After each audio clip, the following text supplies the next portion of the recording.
केदारनाथ धाम 2013 में आई प्राकृतिक आपदा के बाद से सैलानियों के बीच अत्यधिक प्रसिद्ध हो चुका। अब बात करते हैं केदारनाथ के इतिहास की। बहुत से भक्तों के मन में यह प्रश्न होता है कि केदारनाथ मंदिर का निर्माण किसने किया या केदारनाथ की कहानी क्या है। इसलिए आज हम आपको केदारनाथ मंदिर का संपूर्ण इतिहास बताएंगे। हालांकि धार्मिक रूप से इसकी मान्यता पहले जैसी ही है। ऐसा इसलिए क्योंकि केदारनाथ 12 ज्योतिर्लिंगों में एक ज्योतिर्लिंग, पंच केदार में एक केदार एवं उत्तराखंड के 4 छोटे धामों में से एक धाम है। महाभारत युद्ध के पश्चात पांडवों का पश्चाताप। कुरुक्षेत्र की भूमि पर 18 दिनों तक लड़े गए महाभारत के भीषण युद्ध के बारे में भले कौन नहीं जानता। इस युद्ध में सभी रिश्तों की बलि चढ़ गई थी, फिर चाहे वह गुरु शिष्य का रिश्ता हो या भाई भाई का या चाचा भतीजे का। 18 दिनों तक निरंतर कुरुक्षेत्र की भूमि कौरव व पांडवों की सेना के रक्त से लाल हो गई थी। महाभारत का युद्ध समाप्त होने के पश्चात विजय तो अवश्य ही पांडवों की हुई थी, लेकिन तब तक बहुत देर हो चुकी थी क्योंकि उन्होंने भी बहुत कुछ खो दिया था।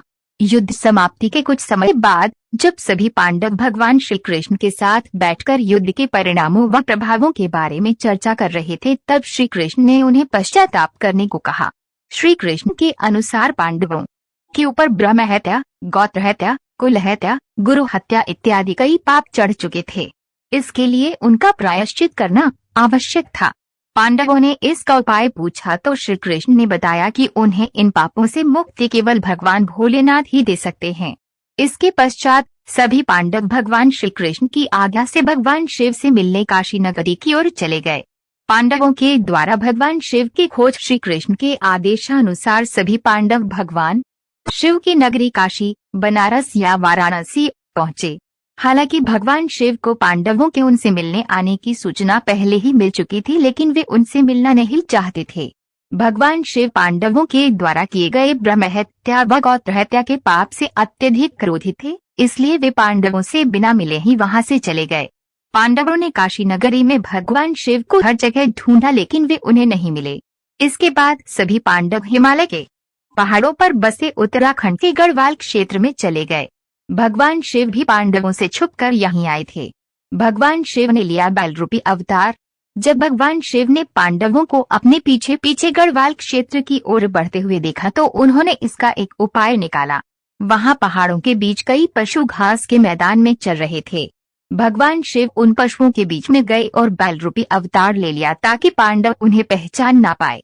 भीम ने पकड़ा भगवान शिव के बैल रूपी अवतार को। गढ़वाल के पहाड़ों पर भी पांडवों ने भगवान शिव को हर जगह ढूंढा, लेकिन वो उन्हें नहीं मिले। अंत में महाबली भीम को एक उपाय सूझा और उसने अपना शरीर पहाड़ों से भी बड़ा कर लिया। उसने अपना एक पैर एक पहाड़ी पर और दूसरा पैर दूसरी पहाड़ी पर टिकाया और गहनता से महादेव को ढूंढने लगा।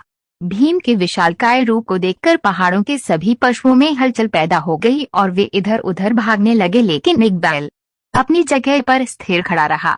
उस बैल पर भीम के विशालकाय रूप का कोई प्रभाव नहीं दिखा। ये देखकर भीम समझ गया कि यही बैल महादेव का रूप है जो बैल का अवतार लेकर हमसे छिप रहे हैं। महादेव को भी पता चल गया कि भीम ने उन्हें पहचान लिया है। ये देखकर वे बैल रूपी अवतार के साथ धरती में समाने लगे। भगवान शिव के बैल अवतार को धरती में समाते देख भीम तेजी से उनकी ओर लपका और बैल की पीठ अपने हाथों से जकड़ ली। भीम के द्वारा बैल की पीठ अपने हाथों में जकड़े जाने के कारण वे वहीं पर रह गई, जबकि बैल के अन्य 4 भाग उत्तराखंड के 4 अन्य स्थलों पर निकले। आज उन्हीं स्थलों पर 4 अन्य केदार हैं। इनमें भगवान शिव के बैल रूपी अवतार का मुख रुद्रनाथ में, भुजाएं तुंगनाथ में, नाभि महेश्वर में व जटाएं कल्पेश्वर में प्रकट हुई थी। इन्हीं 5 जगहों को सम्मिलित रूप से पंच केदार के नाम से जाना जाता है। केदारनाथ मंदिर किसने बनवाया? भीम के द्वारा भगवान शिव के बैल अवतार की पीठ पकड़े जाने के बाद वे वहीं रह गई थी। जब उन्हें बैल के बाकी 4 अंग 4 अन्य स्थानों पर प्रकट होने का ज्ञान हुआ तब उन्होंने शिव की महिमा को समझ लिया। इसके बाद पांडवों के द्वारा ही इन 5 जगहों पर शिवलिंग की स्थापना कर शिव मंदिरों का निर्माण करवाया गया। इससे भगवान शिव सभी पांडवों से अत्यधिक प्रसन्न हुए और उन्हें सभी पापों से मुक्त कर दिया। हालांकि इसके बाद पांडवों के पोते जन्मेजय ने केदारनाथ मंदिर के निर्माण को और आगे बढ़ाया और यहाँ आम लोगों को पूजा करने की अनुमति प्रदान की। इसलिए केदारनाथ मंदिर के निर्माण में जन्मेजय का भी योगदान था। समय के साथ साथ पांडवों के द्वारा बनाया गया यह मंदिर जर्जर हो गया व कई जगह से क्षतिग्रस्त हो गया। फिर जब भारत की भूमि पर आदि शंकराचार्य ने जन्म लिया तब उनके द्वारा संपूर्ण भारत भूमि की पैदल यात्रा की गई व चारों दिशाओं में 4 धाम की स्थापना की गई। तब आदि शंकराचार्य ने ही इस केदारनाथ मंदिर का पुनर्निर्माण करवाया था जिसे आज हम देखते हैं। इसके बाद अपने जीवन के अंतिम समय में आदि शंकराचार्य ने इसी केदारनाथ मंदिर के पास ध्यान लगाया था व समाधि ले ली थी। उनकी समाधि आज भी केदारनाथ मंदिर के पास में ही स्थित है। फिर 10वीं से 13वीं शताब्दी के बीच कई भारतीय